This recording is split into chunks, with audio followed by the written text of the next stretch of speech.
Yo, what's good everyone? Today I'm going to be taking a first look here at this Week 11 NFL DraftKings main slate.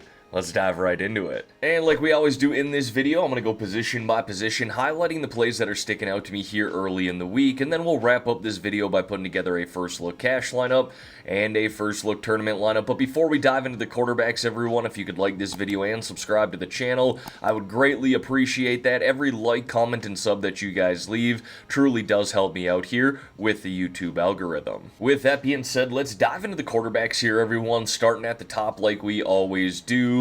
The two quarterbacks that are really sticking out to me here above 6K are going to be Josh Allen and Matthew Stafford. Allen is a cash game and tournament play. Hasn't really shown much of a ceiling score outside of week 1 this year. Back when he was playing the Baltimore Ravens, put up 42 DraftKings points. Ever since then, he's kind of been in the mid-20 range, which is fine, right? If I'm shooting for 3x value in my cash lineup at 21 DraftKings points, he's averaging 24 per game, which is why I like him in both cash games and tournaments, because we will get one of those ceiling score games here sooner than later. I also like Matthew Stafford, primarily on the tournament side of things, but honestly, he's playing so damn well, we might be able to consider him in cash. Price tag there is $6,600. Don't love the matchup against Seattle, but I think it's fine. That run defense is significantly better than their pass defense.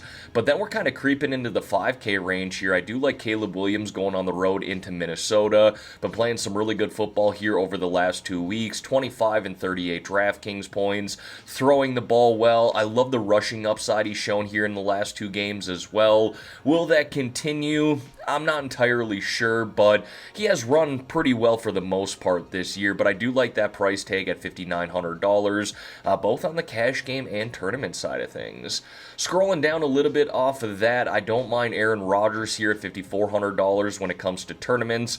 I wouldn't consider him in cash. Actually, don't want to skip Jackson Dart here as well at $5,600. Actually cheaper than he was last week, but he is going to be in the concussion protocol this week.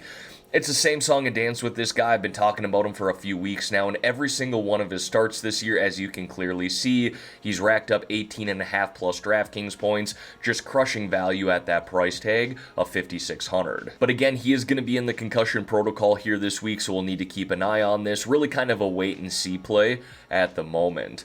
Scrolling down a little bit off of him, I don't mind J.J. McCarthy at $5,200, considering the matchup against Chicago at home.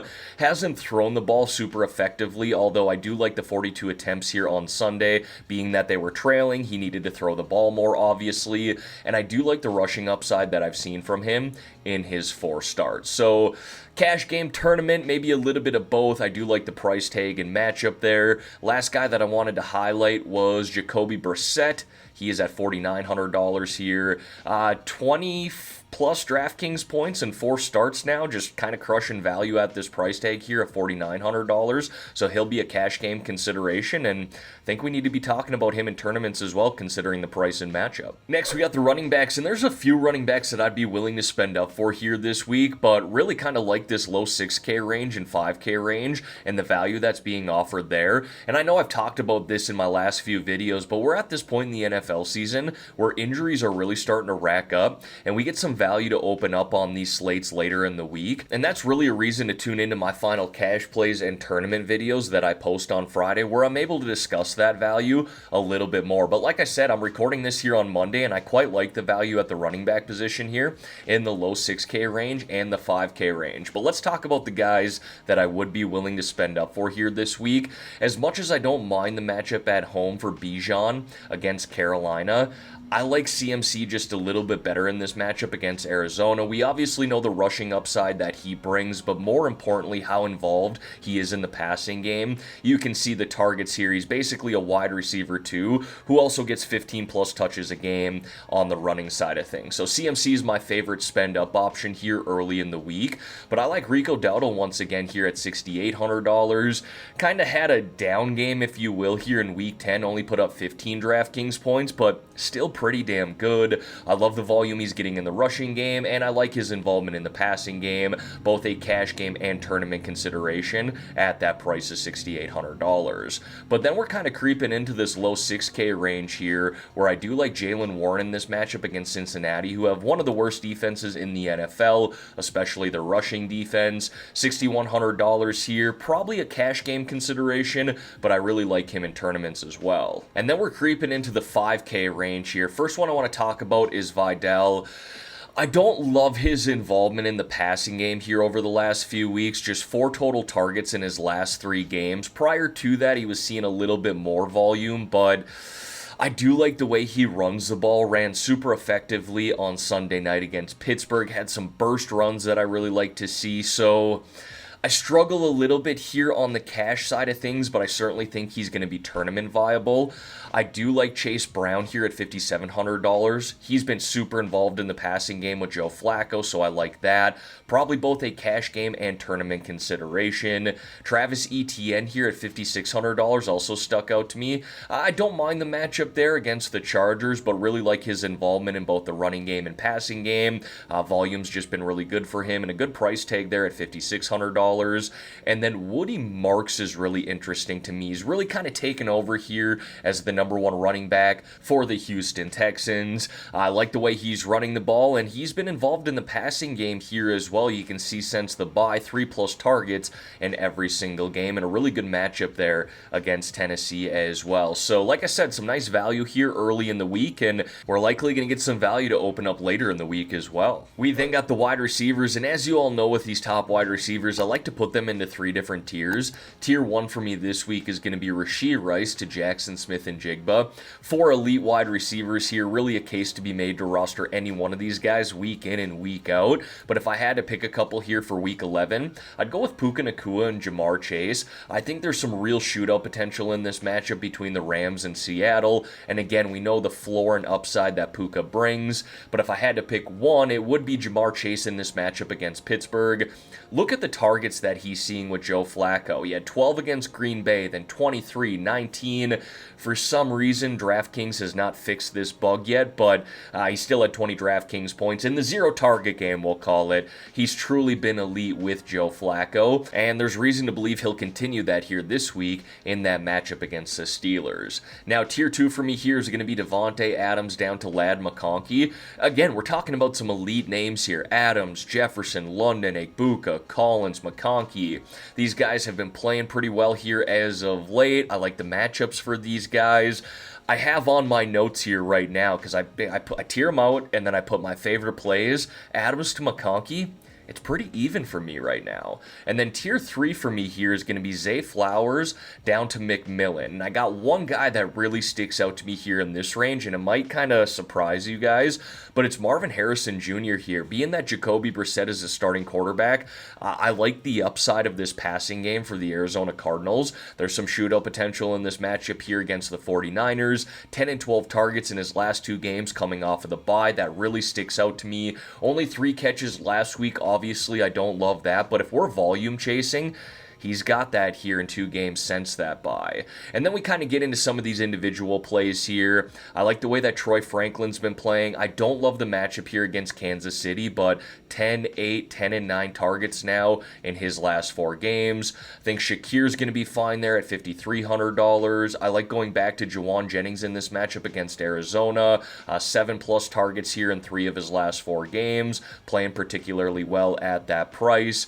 I think Washington's fine here. I like this play a little bit more if Brian Thomas Jr. is going to be missing once again, but back-to-back games with 17 DraftKings points, and then 2 other guys here in the 4K range that I like. Just kidding. Quentin Johnston's at $5,000.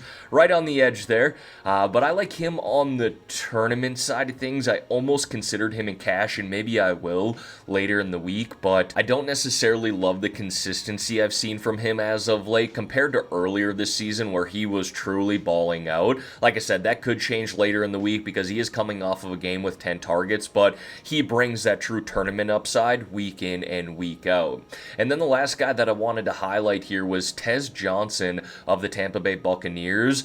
Volume hasn't been super high, but he has been super efficient here, basically hitting double-digit DraftKings points now in every game dating back to week 5. And then we got the tight ends here. Would be willing to spend up for Trey McBride this week. He has truly been balling out with Jacoby Brissett under center. You can see that 21, 29, 16, and 30 DraftKings points in his last 4 games. I think Kittle's fine in this matchup against Arizona, coming off of his best game of the season. 9 targets, 9 catches, scored a touchdown, looked really good in that game.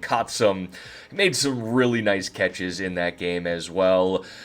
We need to keep an eye on Gadsden and Kincaid here, both listed as questionable. If they don't play here in Week 11, we could potentially look at their backups. Otten coming off of a game here where he had 12 targets. Certainly don't mind that at $4,200.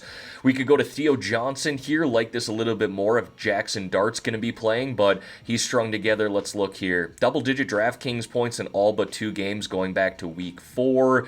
Dalton Schultz been playing particularly well here as of late, and really ever since the bye, double-digit DraftKings points in 3 of his last 4. So we're getting some nice value here, kind of in this low 4K range, upper 3K range. I don't mind Loveland here. He's kind of turned it on over the last few games. I think there's some shootout potential in that game against Minnesota. And then the last guy that I have here on my notes is Dawson Knox, and this is really assuming that Dalton Kincaid isn't going to play. Kind of a punt option here at $3,300, but like I said, there is some nice value in the upper 3K range, low 4K range. And then we'll keep it short and sweet with the defenses. Baltimore sitting in a really good spot against Cleveland, facing a rookie quarterback in Dylan Gabriel. Texans have some ballers on the back end. They've been good all year long. They'll be taking on a rookie quarterback in Cam Ward. I don't mind the Chiefs facing Denver. That Denver offense has not impressed me, but honestly, if I'm looking to spend down here this week, I'm going back to that game between the Texans and Titans.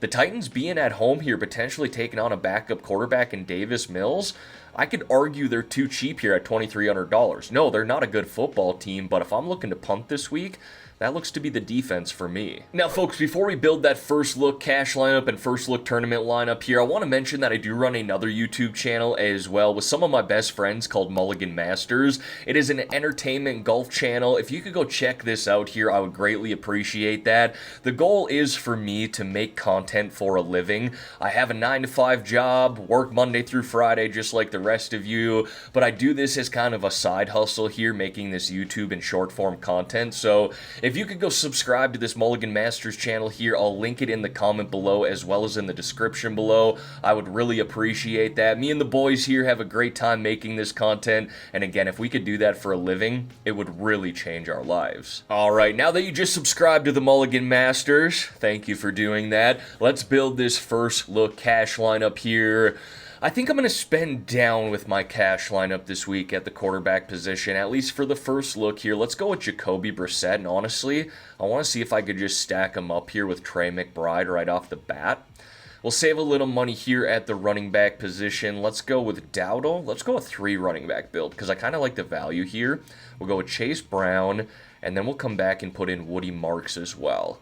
That's going to allow us to save a little money, and let's go and put a defense in too. Let's just put the Titans in there. Now, I know I can save some money at the wide receiver position here with guys like Jennings, potentially Johnson as well. Let's put in Tez, and that gives us 8,800. We can't get to JSN, but we can get to Nakua or Jamar Chase. Now, I would prefer Chase here, but being that I have Brown in my cash lineup already, just for the sake of this lineup, let's put in Puka Nakua, and for a first look build, I'm pretty cool with that. And then my favorite part of this video, putting together a first look tournament lineup. And what I want to do here is kind of tackle 3 different games to build this lineup. So I'll show you what I mean by that. We'll start at the quarterback position here. We're going to go with J.J. McCarthy. We're going to stack him up with Jettas, 75. And then we're going to run it back here with Colston Loveland, save a little money at the tight end position. And then what I want to do here is go to another game where we put in Jaylen Warren. And then on the other side, we're going to run it back with Jamar Chase. And then we're going to do this one more time here, actually. We're going to go with Travis Etienne, put him in at $5,600, run it on the other side with Quentin Johnston. So we have 3 games that we're basically targeting there, and then we need to wrap it up here with a defense and a flex. So let's go with defense. I'm going to put in the Chiefs, make that a little more unique, $5,400 here for a flex. I could go back to Woody Marks, could go with Troy Franklin. That wouldn't make sense, though, being that I'm playing the Chiefs. No, don't want to go with Allen because I already have Johnston there. I could go with Shakir. I certainly don't mind that against Tampa. But let's just go with Woody Marks here again in this matchup against Tennessee. I really do like that spot for him. Alright everyone, that is going to wrap up this video here for today. As always, thank y'all for taking the time out of your day to watch the content here on this channel. If you could like this video and subscribe to the channel, I would greatly appreciate that.